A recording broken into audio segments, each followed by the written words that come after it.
Good afternoon to all of you.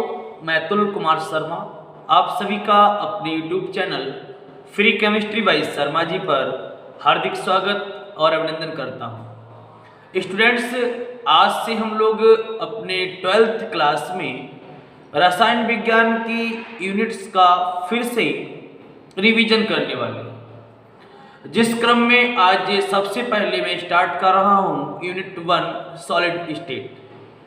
और आज से हम लोग अपनी स्वयं की जो तैयारी हम लोगों ने अभी तक की है उसका हम लोग मूल्यांकन करने वाले हैं और देखेंगे कि क्या हमारी तैयारी बहुत अच्छी है या फिर हम लोग केवल खाना पूर्ति कर रहे हैं। तो आज सभी लोग तैयार हो जाइए, कॉपी पेन ले लीजिएगा और अपना स्वयं में आकलन कीजिए कि हम लोग कहाँ तक पहुँच चुके हैं। तो कॉपी पेन ले लीजिए और ऐसे सभी स्टूडेंट्स जो मुझसे नए जुड़ रहे हैं सबसे पहले मेरे चैनल को सब्सक्राइब कर लेंगे, साथ ही साथ बेल आइकन को प्रेस करेंगे ताकि उनके लिए भी मेरे द्वारा अपलोड की जाने वाली वीडियोज की नोटिफिकेशन सबसे पहले मिल सके। तो चलिए शुरुआत करते हैं रिवीजन, वो भी सुपर फास्ट रिवीजन। हम लोग फटाफट रिवीजन करेंगे, तो ध्यान से आप यूनिट 1 कॉपी पर लगा लीजिएगा। आप बहुत ध्यान से एकाग्रचित्त होकर के मेरे द्वारा बताए जाने वाले पॉइंट्स को सुनिएगा और अपना रिवीजन कीजिएगा। चलिए स्टार्ट करते हैं। आप सामने बोर्ड की तरफ देख रहे होंगे, मैंने सारे पॉइंट्स को आपके सामने नोट कर दिया है। इस पॉइंट से आप समझ जाएंगे कि सॉलिड क्या है, ठोस क्या होते हैं। एक एक पॉइंट को हम आपके सामने प्रस्तुत कर रहे हैं, ध्यान से सुनिएगा। आपको पता होगा पदार्थ की 3 अवस्थाएं हैं, ठोस, द्रव और गैस। तो हम लोग यहाँ पर केवल ठोस अर्थात सॉलिड को पढ़ने वाले हैं। सामने देखिएगा बोर्ड की तरफ। पहली बात, ठोस अवस्था या ठोस का निश्चित आयतन और आकार होता है। आयतन कैसा निश्चित, आकार कैसा निश्चित। पदार्थ की वह अवस्था जिसका आयतन और आकार निश्चित होता है वे सॉलिड कहलाते हैं। कितनी सरल परिभाषा, फटाफट हम लोग रिवीजन करेंगे। फिर से एक बार देखिएगा, ठोस अवस्था क्या है या ठोस क्या होते हैं। तो पदार्थ की वह अवस्था जिनका निश्चित आयतन और निश्चित आकार होता है वे ठोस कहलाते हैं। आइए हम लोग और इसके बारे में जानते हैं और सीखते हैं। जो घटक कण होते हैं ठोस में, जो पार्टिकल्स होते हैं, जो घटक कण होते हैं, आपको पता होना चाहिए कोई सी भी अवस्था हुई निर्माण घटक कणों से होता है। तो घटक कण आयन के रूप में हो सकते हैं, परमाणु के रूप में हो सकते हैं, अणु के रूप में हो सकते हैं। घटक कण उपस्थित जरूर होंगे। तो ये घटक कणों की स्थिति कैसी होती है, निश्चित होती है। तो पदार्थ की वह अवस्था जिसमें घटक कणों की स्थिति निश्चित होती है सॉलिड कहलाते हैं। आगे बढ़ते हैं।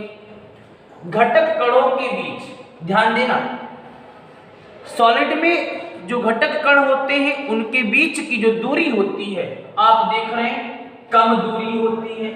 मैंने एक आध पॉइंट नहीं लिया, सारे पॉइंट इंक्लूड कर दिए, ध्यान से समझिए। तो ठोस या ठोस अवस्था किसे कहते हैं, घटक कण कैसे होते हैं आप देख रहे हैं। घटक कणों की स्थिति निश्चित होती है, उनके बीच दूरी कम होती है, आकार और आयतन निश्चित होता है। आगे देखिएगा, घटक कणों के बीच जो कण उसके अंदर उपस्थित हैं उनके बीच मजबूत आकर्षण होता है। मजबूत आकर्षण, मजबूती से वो दोनों जो भी कण उसके अंदर है वो एक दूसरे से क्लोजली पैक्ड रहते हैं। ये भी बात आपको ध्यान रखनी है। और इस मजबूत आकर्षण के कारण जो ठोस होता है आप देख रहे हैं, जिस कारण उसमें क्या आ जाती है, कठोरता आ जाती है। क्या आ जाती है, कठोरता आ जाती है। आगे की बात सुनिए, गति करने में असमर्थ होते हैं। घटक कण गति करने में असमर्थ होते हैं। आगे बात सुनिए, जो घटक कण होते हैं उनमें प्रबल अंतरा अणु, प्रबल अंतरा अणु, अणुओं के बीच प्रबल अंतरा अणु, आकर्षण, प्रबल अंतरा अंतरा अणुक आकर्षण बल होता है, जिस कारण जो पार्टिकल्स हैं, जो घटक कण हैं, वो जालक में, ध्यान से देखिए, जालक में संवृत संकुलित, आगे शब्द आएगा, हम इसको रिपीट करेंगे, बार बार ये शब्द यूज किया जाएगा, तो यहीं पर समझिए मैंने कितनी बातें बता दी, फिर एक बार रिवाइजन कीजिए। ठोस अवस्था या ठोस क्या होते हैं? जिनका आयतन निश्चित, आकार निश्चित होता है, घटक कणों की निश्चित स्थिति होती है, कणों के बीच कम दूरी होती है, घटक कणों के बीच मजबूत आकर्षण बल होता है, जिस कारण कठोरता आ जाती है, गति करने में असमर्थ होते, अपने स्थान से नहीं जा सकते कि यहां से उठकर वहां चले गए, गति करने में असमर्थ है। वो अलग वाली बात रही कि अपने स्थान पर कंपन करने में समर्थ होते हैं, अपने स्थान पर कंपन करने में समर्थ होते हैं, लेकिन गति नहीं कर सकते। घटक कण जो भी पार्टिकल्स हैं, चाहे वो अणु के रूप में हो, चाहे आयन हो, चाहे अणु हो, घटक कणों के बीच में प्रबल अंतरा अणुक आकर्षण बल, बहुत ज्यादा प्रबल अंतरा अणुक आकर्षण बल पाया जाता है, जिस कारण वो एक दूसरे की तरफ खिंचे रहते, बंधे रहते, एक दूसरे से क्लोजली पैक्ड हो जाते हैं, जिसको कहते हैं संवृत संकुलित। जैसे मुट्ठी को, ये 5 अलग अलग हैं, इनको आप ऐसे क्लोजली पैक्ड कर दो तो ये कहलाता है संवृत संकुलित। आई होप आपको यह पॉइंट समझ में आ गया होगा। अब आप सॉलिड जान गए कि सॉलिड में क्या क्या विशेषताएं हैं। यहां तक सारी बातें अगर स्पष्ट हो गई हूं तो कमेंट्स बॉक्स में मुझे जरूर बताइएगा कि हाँ सर, मैं सॉलिड स्टेट क्या होती है, कैसे उसकी पहचान करेंगे, मैं इस सारी बातों को सीख चुका हूं। एक बार कमेंट्स बॉक्स में जरूर बताएंगे और लाइक जरूर करेंगे। स्टूडेंट्स, अगर आप लाइक करते तो मोटिवेशन मिलता, केवल और कोई लाइक का उद्देश्य नहीं, केवल इतना होता है कि आप लाइक करते तो मुझे मोटिवेशन मिलता है, मैं मोटिवेट होता हूं और नए से नई बातों को आपके सामने प्रस्तुत करने की बहुत ज़्यादा प्रबल इच्छा होती है कि मैं अधिक से अधिक वीडियो को अपलोड करूं। इसीलिए आपको ध्यान रखना है, अगर आपको लेक्चर्स पसंद आए तो लाइक का बटन जरूर दबाएंगे। और जितने लोग अभी तक हमारे चैनल को सब्सक्राइब नहीं किया है, सबसे पहले सब्सक्राइब कर लीजिए। चलिए आप एक बार स्क्रीनशॉट ले लीजिए आप, फिर मैं आगे बढ़ता हूँ। अब हम लोग बात करेंगे सॉलिड के क्लासिफिकेशन की, ठोसों को किस प्रकार से वर्गीकृत किया गया है, अब हम लोग इस पर चर्चा करेंगे। आप देख रहे होंगे मैंने आपके सामने एक पूरा फ्लो चार्ट बना रखा है। इस पूरे चार्ट का बहुत अच्छी तरीके से आप अध्ययन कर लीजिए। इस चार्ट से आपको कोई ना कोई पॉइंट जरूर मिलेगा, एग्जाम में बहुत ध्यान रखना। सॉलिड को 2 पार्ट में डिवाइड किया गया, क्रिस्टलीय ठोस, अक्रिस्टलीय ठोस। क्रिस्टलीय ठोस को क्रिस्टलॉइड भी कहा जाता है, क्रिस्टलीय ठोस को क्रिस्टलॉइड भी कहा जाता है। दूसरी तरफ अक्रिस्टलीय ठोस है जिसको एमॉर्फस सॉलिड कहते हैं। इतनी बात समझ में आ गई। मुख्य रूप से सॉलिड को 2 पार्ट में डिवाइड किया गया, क्रिस्टलीय ठोस, अक्रिस्टलीय ठोस, यानी क्रिस्टलाइड्स और एमॉर्फस सॉलिड। फिर ये क्रिस्टलीय ठोस, हमको क्रिस्टलीय ठोस ही पढ़ना है, आप इसका ध्यान रखिए। क्रिस्टलीय ठोस फिर से 4 पार्ट में डिवाइड हो गया। सबसे पहला आप देख रहे होंगे आयनिक ठोस, आयनिक सॉलिड, सहसंयोजी ठोस जिसको कोवैलेंट सॉलिड भी कहा जाता है। तो आयनिक ठोस हो गया, सहसंयोजी ठोस जिसको कोवैलेंट सॉलिड भी कहते हैं। उसके बाद आणविक ठोस जिसको मॉलिक्यूलर सॉलिड कहते हैं। क्या कहते हैं? Molecular solid. और उसके बाद फिर धात्विक ठोस जिसको हम लोग मेटेलिक सॉलिड कहते हैं। तो अपने को कौन सा सॉलिड पढ़ना? केवल और केवल क्रिस्टलाइड्स पढ़ना है, केवल और केवल क्रिस्टलीय सॉलिड पढ़ना है। और उसके जो टाइप है 4, उसके जो 4 टाइप हैं, आयनिक, कोवैलेंट, उसके बाद में जरा बताइए कौन सा मॉलिक्यूलर, उसके बाद कौन सा मेटेलिक। ये 4 टाइप्स पढ़ने हैं। आप इसका एक बार स्क्रीनशॉट ले लीजिए, फिर मैं आगे आपके लिए नए पॉइंट बताने वाला हूं, आप इसका स्क्रीनशॉट ले लें। देखिए बोर्ड पर सामने मैंने आपके लिए क्रिस्टलाइड्स को एक्सप्लेन कर दिया। ये सारे पॉइंट्स मैंने आपके सामने जो लिखे हैं, इन पॉइंट से आप क्रिस्टलाइड्स यानी क्रिस्टलीय सॉलिड को समझ सकते हैं। देखिए कैसे, पहली बात लिखा हुआ है संरचनात्मक इकाई। स्टूडेंट्स, ये वो सॉलिड है जिनमें उपस्थित संरचनात्मक इकाइयां, चाहे वो परमाणु हो, चाहे वो अणु हो, अथवा वो आयन हो, इनकी जो संरचनात्मक इकाइयां होती वो एक निश्चित ज्यामिति में अरेंज रहती है। क्लियर होगी बात? वे ठोस जिनकी संरचनात्मक इकाइयां, चाहे वो परमाणु हो, चाहे वो अणु हो, चाहे वो आयन हो, एक निश्चित ज्यामिति में अरेंज रहती है। क्लियर? क्या कहलाते हैं? क्रिस्टलाइड्स कहलाते हैं या क्रिस्टलीय सॉलिड कहलाते हैं। दूसरी बात, ये जो संरचनात्मक इकाइयां हैं जो निश्चित ज्यामिति में अरेंज है, उनकी लगातार पुनरावृत्ति होती रहती है। ये बात भी आप ध्यान रखें। क्रिस्टलाइड्स में यानी क्रिस्टलीय सॉलिड में संरचनात्मक इकाइयों की लगातार पुनरावृत्ति होती रहती है। आप इस पॉइंट को नोट करें। अगला पॉइंट देखिए, इस प्रकार की जो संरचनात्मक इकाइयां आप देख रहे हो जो एक निश्चित व्यवस्था में अरेंज रहती हैं, ये कम समय के लिए नहीं होती। कम समय के लिए होंगी तो ये आसानी से टूट जाएंगी। इनकी जो ये व्यवस्था है, ये जो क्रम है, वो लॉन्ग रेंज के लिए होता है। लॉन्ग रेंज के लिए, अर्थात इनके बीच की जो व्यवस्था है वो शॉर्ट स्टेज के लिए नहीं, लॉन्ग रेंज के लिए होती है, लॉन्ग स्टेज के लिए होती है। बहुत लंबी व्यवस्था बनती है, एक दूसरे से क्लोजली पैक्ड रहते हैं। एक निश्चित ज्यामिति छोटी मोटी नहीं, बहुत लॉन्ग रेंज में बन जाती है। इसीलिए इनकी जो व्यवस्था है वो दीर्घ परास व्यवस्था कहलाती है। क्लियर? अगर आपसे कोई पूछे, यहां से क्वेश्चन पुटअप हो सकता है आपके लिए कि किस प्रकार के सॉलिड में दीर्घ परास व्यवस्था पाई जाती है। तो दीर्घ परास व्यवस्था का मतलब जो घटक कणों के बीच जो निश्चित ज्यामिति आप देख रहे हो, जो प्रबल आकर्षण से दोनों जुड़े हुए हैं, जो आपको पता है, ये शॉर्ट टर्म के लिए नहीं, लॉन्ग रेंज के लिए रहते हैं। इसीलिए इनको तोड़ना मुश्किल होता है। चौक को तो आप आसानी से तोड़ दोगे साहब। मैं डस्टर हाथ में लेकर के आ जाऊं, क्या तोड़ लोगे? लीजिए, मैंने डस्टर को हाथ में ले लिया, क्या तोड़ दोगे? चौक को तो तोड़ सकते हैं क्योंकि शॉर्ट रेंज है, इसको नहीं तोड़ पाए क्योंकि लॉन्ग रेंज में है। समझ में आ गया सबके? तो क्रिस्टलाइड्स में यानी क्रिस्टलीय सॉलिड में लॉन्ग रेंज व्यवस्था पाई जाती है। और एक लास्ट, इसी प्रकार के जो ठोस आप देख रहे हो, इन्हीं को कहा जाता है वास्तविक ठोस। अगर आपसे कोई पूछे वास्तविक ठोस किसे कहते हैं, तो क्रिस्टलीय सॉलिड को ही हम लोग क्या बोलते हैं? वास्तविक ठोस कहते हैं। आई होप आप यहां तक सारी बातें समझ चुके हो। अगर सारी बातें समझ गए हो तो एक बार इनके एग्जाम्पल को भी देख लेंगे।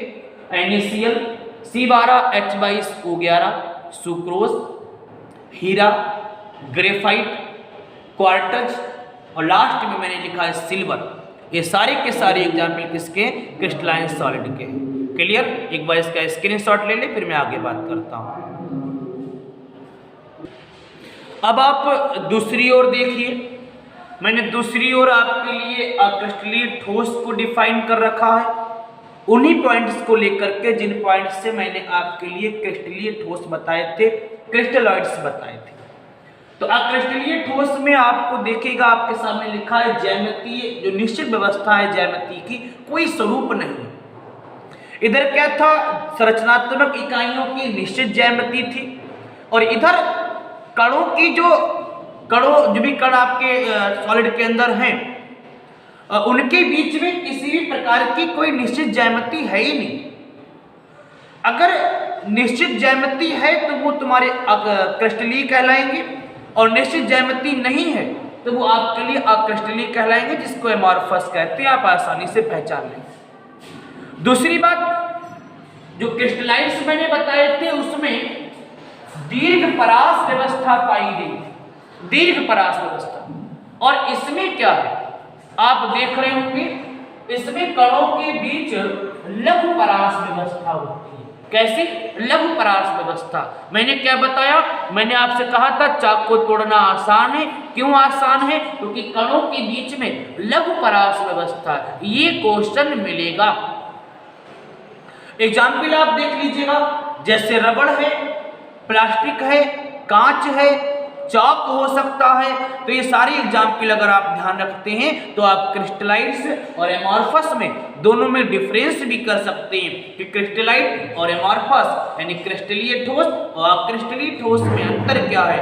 आप अंतर को भी आसानी से एक्सप्लेन कर सकते हैं। आप एक बार इसका भी स्क्रीनशॉट ले लें ताकि मैं आगे बढ़ूं। आप स्क्रीनशॉट ले लीजिए। अब जो आप अपने सामने जो टेबल बनी देख रहे हैं, ये टेबल आपके लिए बहुत इंपॉर्टेंट हो सकती है और निश्चित रूप से मैं उम्मीद करता हूं कि इस टेबल से भी आपके लिए कुछ ना कुछ एग्जाम में मिलने वाला है। तो कॉपी पेन पर नोट करते रहना और अगर वीडियोज पसंद आए तो कृपया करके लाइक जरूर करते रहना और कमेंट्स जरूर करना। आपके कमेंट से, आपके लाइक करने से मुझे मोटिवेशन मिलता, मैं नए से नए वीडियो आपके लिए उपलब्ध कराता हूँ। तो मैंने आपके लिए बताया था कि जो क्रिस्टलाइन और हमारे पास अक्रिस्टलीय था, उसमें अक्रिस्टलीय अपने को नहीं पढ़ना, केवल उसके बारे में जानना था। बस यहीं पर बात को हम लोग खत्म करेंगे। लेकिन जो क्रिस्टलीय है, जो क्रिस्टलाइड सॉलिड है, उसको 4 पार्ट्स में फिर डिवाइड कर दिया गया। वो 4 पार्ट कौन कौन से आप देख सकते हैं। पहला आयनिक ठोस, दूसरा सहसंयोजी ठोस, तीसरा आणविक ठोस और चौथा धात्विक ठोस। तो ये 4 टाइप्स में फिर से इसको डिवाइड किया गया। चलिए हम लोग एक एक करके सभी टाइप्स को जानते हैं। आप देखिएगा क्या मैं बताने वाला हूं। पहली बात करते हैं आयनिक ठोस। आयनिक ठोस में जो संरचनात्मक इकाइयां होती, मैंने बोला था किसी भी प्रकार का सॉलिड हुआ निश्चित रूप से कुछ ना कुछ इकाइयों से मिलकर बना होगा। वो संरचनात्मक इकाइयां कहलाती हैं जो सॉलिड के स्ट्रक्चर को डिफाइन करती हैं, डिटरमाइन करती हैं। संरचनात्मक इकाइयों के रूप में आयन हो सकता है, अणु हो सकते हैं, परमाणु हो सकते हैं। तो अगर बात की जाए आयनिक सॉलिड की, तो आयनिक सॉलिड में जो संरचनात्मक इकाइयां होती हैं वो आयन के रूप में होती हैं, आयन के रूप में होती हैं। अब हम लोग दूसरी बात करेंगे। इसी प्रकार मैं सही संयोजी की बात करूं तो सही संयोजी में जो संरचनात्मक इकाइयां होती हैं वो परमाणु के रूप में। किस रूप में होती है बच्चों? परमाणु के रूप में। इसी प्रकार से अगर आणविक ठोस की बात करूं तो आणविक ठोस में जो संरचनात्मक इकाइयां हैं वो अणु के रूप में होती है। और लास्ट में अगर बात करूं धात्विक ठोस की, तो धात्विक ठोस में जो संरचनात्मक इकाइयां हुआ करती हैं वो धातु परमाणु के रूप में हुआ करती हैं। किस रूप में हुआ करती हैं? धातु परमाणु के रूप में हुआ करती हैं। उम्मीद करता हूं यहां तक सारे पॉइंट्स आपकी समझ में आ गए। चलिए आगे बात करते हैं। आयनिक ठोस में जो संरचनात्मक इकाइयां हैं उनके बीच में जो बंध पाया जाता है वो आयनिक बंध है। कौन सा बंध है? आयनिक बंध। सहसंयोजी ठोस में जो परमाणु पाए जाते हैं उनके बीच में जो बॉन्ड क्रिएट होता है वह सहसंयोजी बंध कहलाता है। आणविक ठोस में जो बंध होता है, ध्यान रखना है, सारी बातें ऑब्जेक्टिव में पूछ सकते हैं। आणविक ठोस में जो बंध पाया जाता है वो वान डर वाल्स बंध है। कौन सा बंध है? वान डर वाल्स बंध। इसी प्रकार से धात्विक ठोसों में जो बंध पाया जाता है वह बंध आपका धात्विक ठोस है। क्लियर? यहां तक सारी बातें समझ में आ गई हो, हम आगे बढ़ते हैं। कुछ अन्य पॉइंट्स आपको ध्यान रखने हैं। आयनिक ठोसों का गलनांक उच्च होता है। अब मैं पहले आयनिक की बात कर लेता हूं फिर आगे बढ़ूं। आयनिक सॉलिड का जो गलनांक है वो कैसा होता है? उच्च होता है। क्यों होता है जानते हैं? क्योंकि जो आयन है पॉजिटिव और निगेटिव आयनों से मिलकर बनता है। आयन 2 प्रकार के होते हैं, धनायन और ऋणायन। और इन विपरीत चिन्ह वाले आयनों के बीच में बहुत ही ज्यादा प्रबल आकर्षण बल होता है। अब जब 2 आयन एक दूसरे से प्रबल आकर्षण से बन जाएंगे तो क्या उनको तोड़ पाना आसान होगा? बिल्कुल नहीं, क्योंकि उनके बीच में प्रबल आकर्षण बल कार्य करता है। और जिनके बीच में प्रबल आकर्षण बल कार्य करेगा वो क्लोजली पैक्ड रहेंगे और उनका जो बॉइलिंग पॉइंट है, जो उनका मेल्टिंग पॉइंट है, वो दोनों हाई हो जाएंगे। तो आयनिक ठोस का जो गलनांक है क्वथनांक भी उच्च होगा। क्लियर? ये विद्युत के सुचालक होते हैं, ये बात भी आप ध्यान रखेंगे। चाहे गलित अवस्था की बात की जाए, चाहे विलयन की बात की जाए, ध्यान देना, मैं फिर से रिपीट कर देता हूं, चाहे गलित हो चाहे जलीय, मैं दोनों बातें बता रहा हूं। चाहे गलित अवस्था हो चाहे जलीय अवस्था हो, दोनों अवस्थाओं में ये जो हमारा आयनिक ठोस है ये विद्युत का सुचालक है। क्लियर हो गई बात? ध्यान रखेंगे। फिर से सुनिएगा, अगर हम लोग बात करें आयनिक सॉलिड की, तो आयनिक सॉलिड चाहे गलित अवस्था की मैं बात करूं, चाहे मैं बात करूं जलीय विलयन की, जलीय अवस्था की बात करूं, दोनों स्टेज में ये विद्युत का सुचालक होगा। क्लियर? आगे बात करें।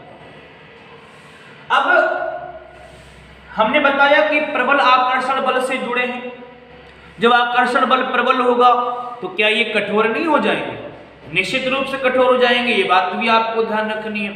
अगर प्रबल आकर्षण बल कार्य करेगा तो ध्यान रखना ज्यामिति भी निश्चित होगी और ये दोनों मिलकर के ऐसे क्लोजली पैक्ड हो जाएंगे कि इनके बीच में कोई गैप रहेगा ही नहीं, कोई रिक्त स्थान बचेगा ही नहीं। और ऐसी अवस्था में ये कैसे हो जाएंगे? ये अत्यधिक कठोर हो जाएंगे। क्लियर हो गई बात? मैं एग्जाम्पल की बात करता हूं, एग्जाम्पल आपके लिए मस्ट है। अगर आपने इनके एग्जाम्पल को ध्यान से पढ़ लिया, नोट कर लिया, तो बच्चों आपके लिए एग्जाम्पल से क्वेश्चन मिलेगा। तो एग्जाम्पल की बात करते हैं, आप देखिएगा एग्जाम्पल क्या क्या है। पहला NaCl, NaCl इसका एग्जाम्पल है सोडियम क्लोराइड।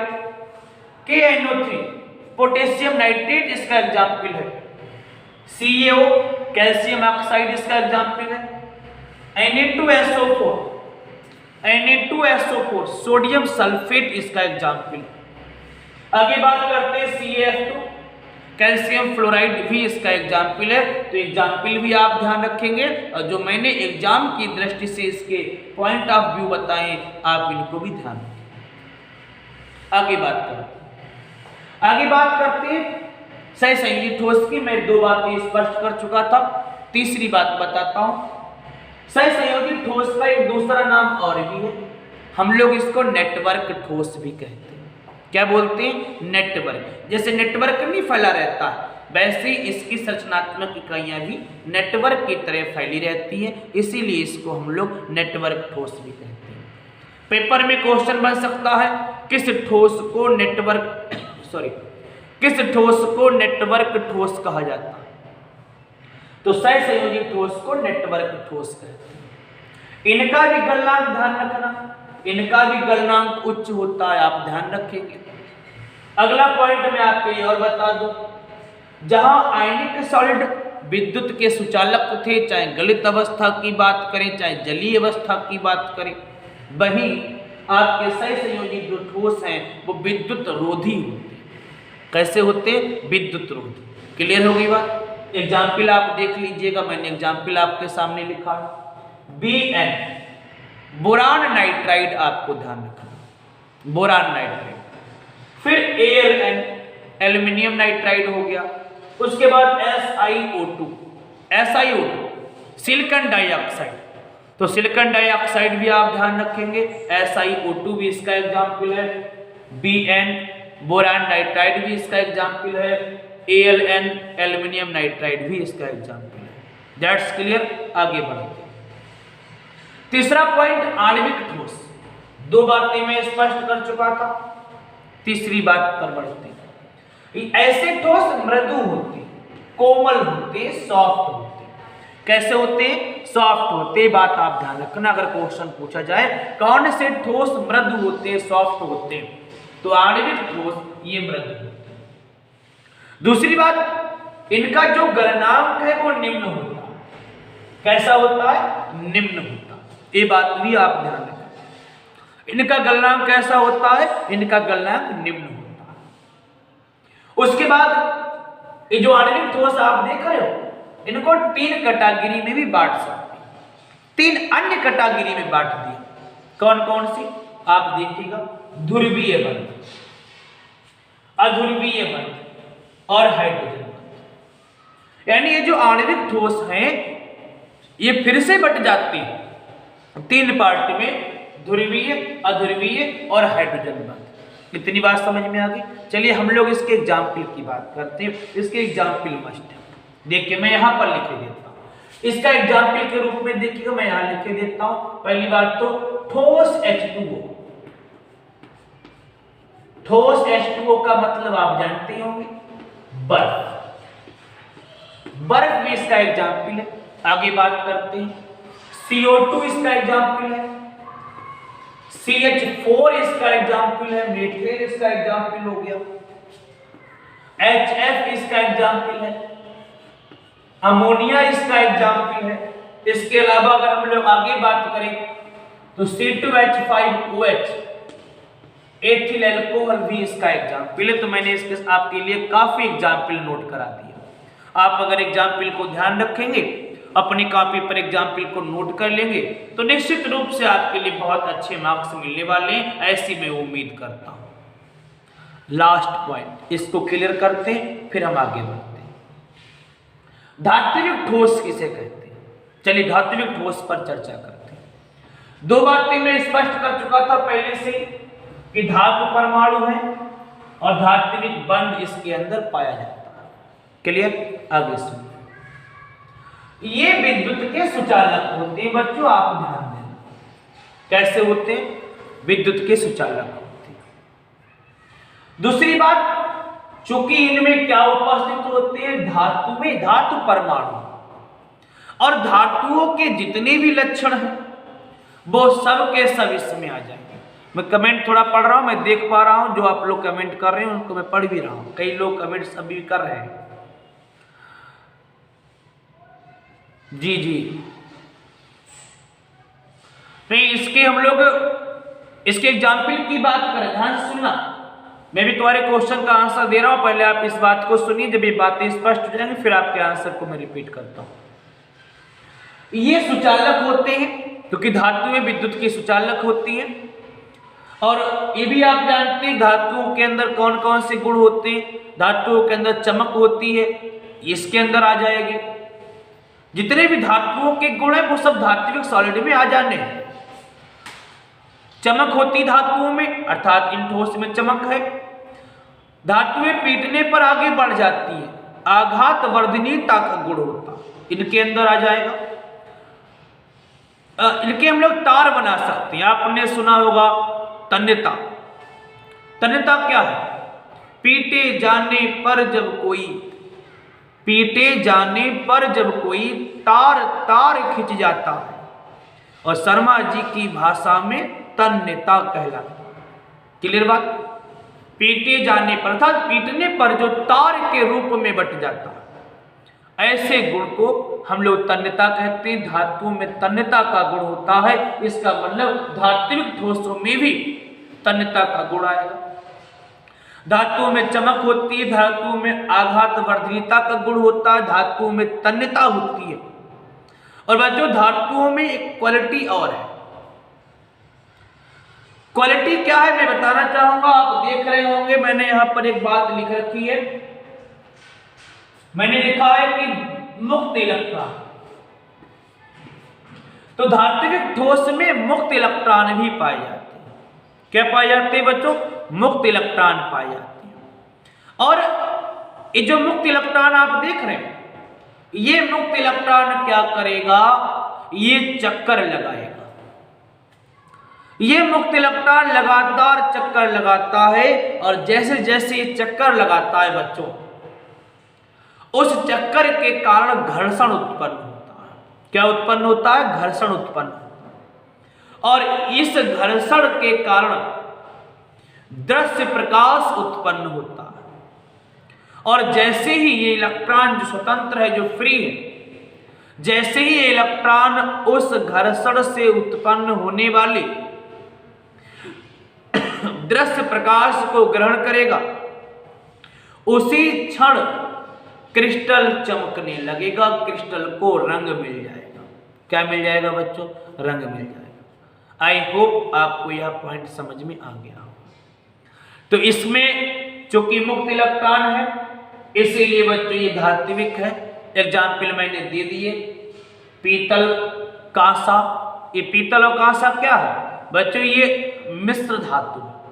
कैसी धातु है ये मिश्र धातु है। क्लियर? मिश्र धातु अन्य चीजों के भी, अन्य मेटल के भी मिश्र धातु, जैसे एल्युमिनियम है, आयरन है, कॉपर है, आप मिश्र कर दीजिए, मिक्सचर बना दीजिए। जितने भी मिश्र धातु में हैं वो सब के सब धात्विक ठोस के एग्जाम्पल है। तो आज अपने इस लेक्चर में मैंने आपके लिए सॉलिड से रूबरू कराया, सॉलिड की क्लासिफिकेशन से रूबरू कराया, क्रिस्टलाइन एमॉर्फस से रूबरू कराया, क्रिस्टलाइन के फिर मैंने पार्ट बताया आपके लिए कि 4 पार्ट में डिवाइड कर दिया गया, मैंने उसको भी आपके लिए एक्सप्लेन कर दिया। अब सारे पॉइंट्स आपको समझ में आ गए होंगे, मैं उम्मीद करता हूं। अगर आपको यह लेक्चर पसंद आई हो तो कृपया करके इसको अधिक से अधिक लाइक करें, शेयर करें, कमेंट्स करें। और हाँ, आप जितना अधिक से अधिक कमेंट्स और लाइक करते हैं उतना मोटिवेशन मिलता है। स्टूडेंट्स, एक बात और कहनी थी, मैं धीरे धीरे 2000 सब्सक्राइबर की ओर बढ़ रहा हूं और अगर सब कुछ सही रहा, आप लोगों का साथ मेरे साथ रहता है तो निश्चित रूप से मैं इस साल के अंत तक 2000 प्लस सब्सक्राइबर पा लूँगा।